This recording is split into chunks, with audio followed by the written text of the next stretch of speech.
Los últimos años han sido determinantes para el cine de superhéroes, ya sea por cintas que sí han destacado positivamente y otras han caído en lo más bajo. Pero algo que al menos varias cintas han logrado rescatar a comparación de otras épocas es que poco a poco, debido a esas cintas, a nivel temático, a nivel de mensaje o de acciones de personajes incluso, se están recuperando los valores del heroísmo clásico, valores que, debido al paso generacional y el cambio en la sociedad, se han perdido totalmente. Y como tengo fe en que Superman de James Gunn recupere totalmente esos valores, creo que es buena idea visitar de dónde salieron esos valores clásicos, cuáles son y por qué son tan importantes. Y para eso hay que agarrar al mayor referente cinematográfico del superhéroe más importante de todos los tiempos. Es hora de hablar de Superman de 1978.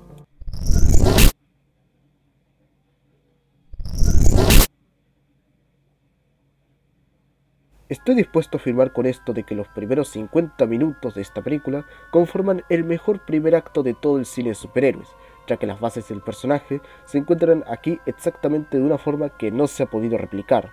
Por un lado, tenemos el planteamiento de Jor-El, el padre kryptoniano de Superman, quien posee firmes ideales de justicia y de altruismo,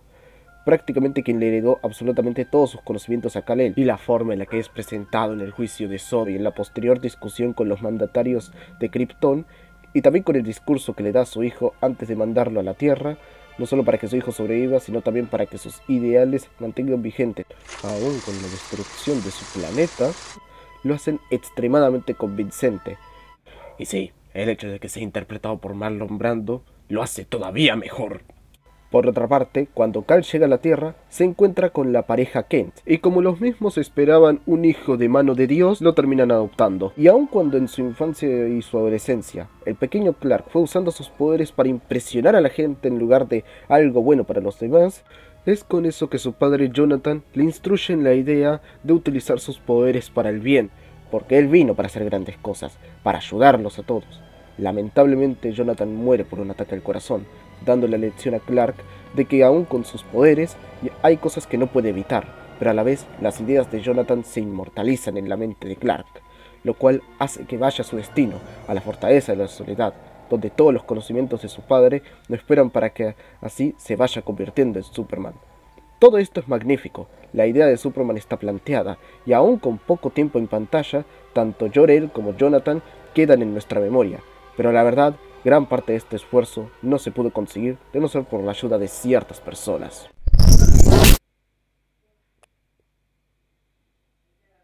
Gran parte del éxito de esta película viene gracias a la gente que estuvo detrás, ya que además de que la cinta contó con 55 millones de dólares, el presupuesto más grande de la historia del cine, en su momento claro, también tiene grandes nombres detrás. Por un lado tenemos a Richard Donner como director, uno de los más versátiles del cine mainstream setentero y ochentero,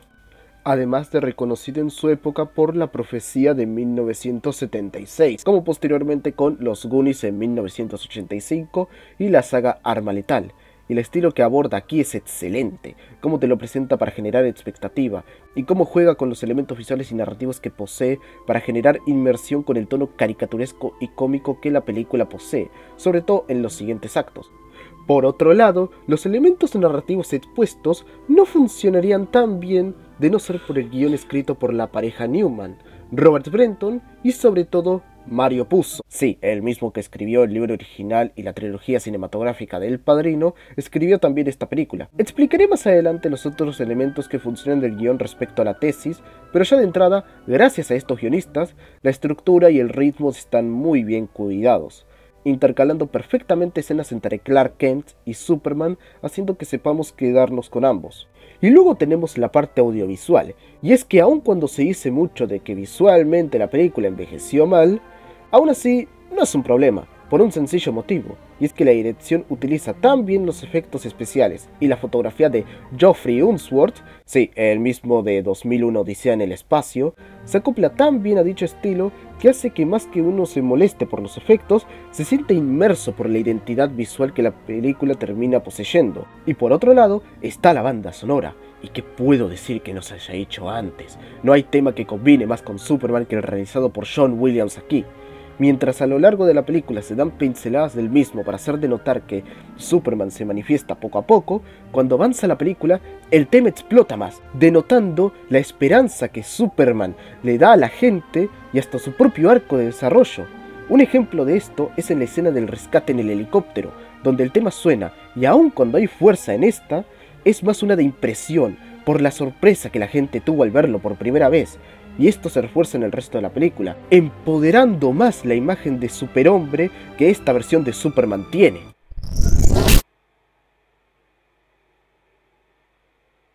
Volviendo a la cinta, tras los primeros 50 minutos, tenemos las dos dinámicas más importantes de la película, que terminarían de darle cuerpo a la misma, y son tanto la vida de Clark Kent como periodista, y luego tenemos la labor de Superman.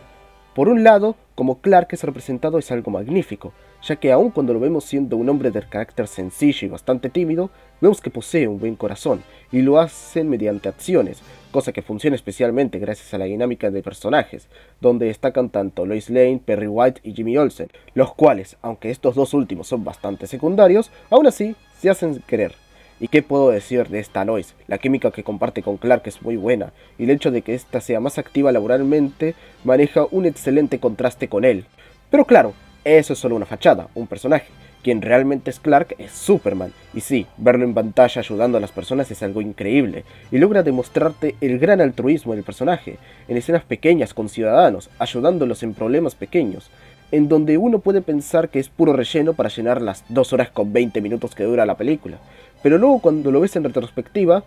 y ves que eso ayudó a que el punto de la película se comprendiese mejor, esa gente que Superman ayudó no es importante, y ahí está el motivo de las escenas, ver a la persona más poderosa del mundo ayudar a gente común. Eso también se ve reforzado con el tono de la cinta, ya que esta versión de Superman tiene bastante comedia, la cual sí funciona muy bien. Y sí, todo lo que Clark y Superman son, se ven reforzados gracias a la gran interpretación de Christopher Reeve,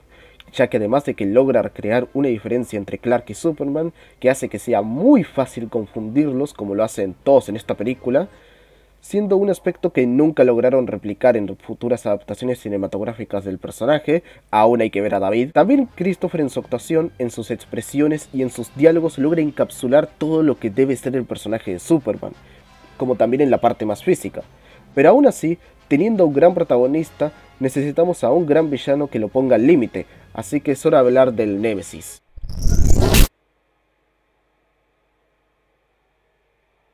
Algo bueno que podemos darle al cine de superhéroes, sobre todo moderno, es de darnos a varios de los villanos más reconocibles y memorables del cine blockbuster. Algo donde, lamentablemente, Lex Luthor, el némesis más grande de Superman, no ha conseguido de la forma que merece. Aún hay que ver a Nicholas Hoult. Ante eso, uno puede pensar que Lex Luthor bajaría bastante la calidad de la película, y la verdad, no realmente. Y es que aun cuando esta versión de Luthor no es lo que yo quisiera ver en una adaptación de Lex Luthor,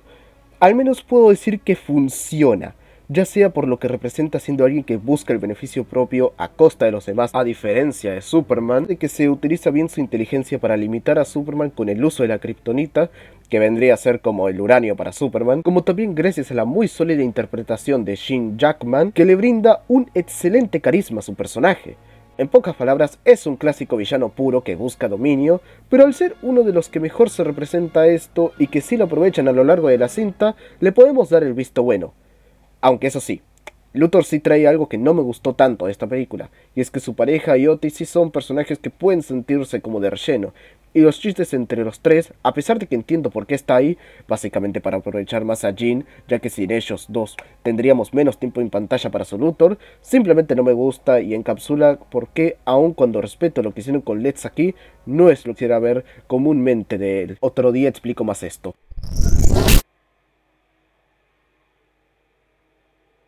Pero lo más importante de Luthor es su plan, que consiste de usar misiles para causar un terremoto en la costa oeste de Estados Unidos y así usar las tierras para construir ciudades con su nombre, plan que se ve perjudicado debido a que Superman se libera de la kriptonita gracias a que pudo convencer a la pareja de Luthor de que lo libere porque la madre de esa mujer vivía por allá.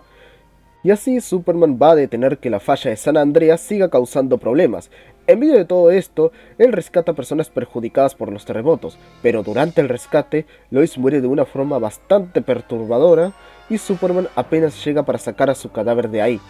Y aquí llega el punto más discutido de toda la película. Superman usa sus poderes para retroceder en el tiempo, haciendo que la rotación de la Tierra se invierta y así llegar a tiempo para salvar a Lois. Muy bien, dejemos de lado que eso en nuestra realidad ya habría causado el fin del mundo, y dejemos de lado que el grito que Superman pega está perfectamente actuado.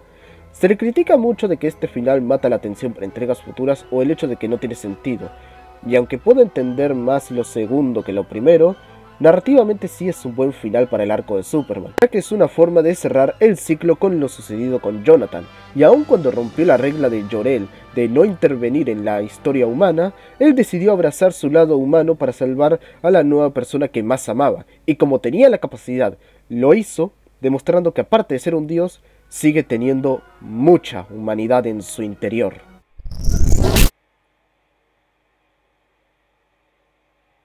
Es increíble cómo aún habiendo pasado 46 años de su estreno, tanto su espíritu, sus valores y la calidad de la cinta han envejecido mejor que nunca. Básicamente este es el poder de hacer bien tu trabajo en el cine, queda inmortalizado década por década. Habrá aspectos de esta cinta que pueden ser cuestionables o quizás no es tan impresionante como otras cintas de superhéroes que son igual de excelentes que esta cinta, pero aún así, el espíritu altruista y profundamente humano de la película es uno que pocas veces se han visto igualados en la historia del cine, haciendo más única a esta película como una de las mejores del cine de superhéroes. Y sí, que pocas veces hayamos vuelto a tener una película de Superman que valga la pena, le termina sumando más a esta película, pero eso será un tema para otro día. Y bueno, eso es todo, gente. Si les gustó, denle like, suscríbanse al canal, compartan el video si les agradó y mientras tanto yo estaré esperándolos para nuestro próximo encuentro.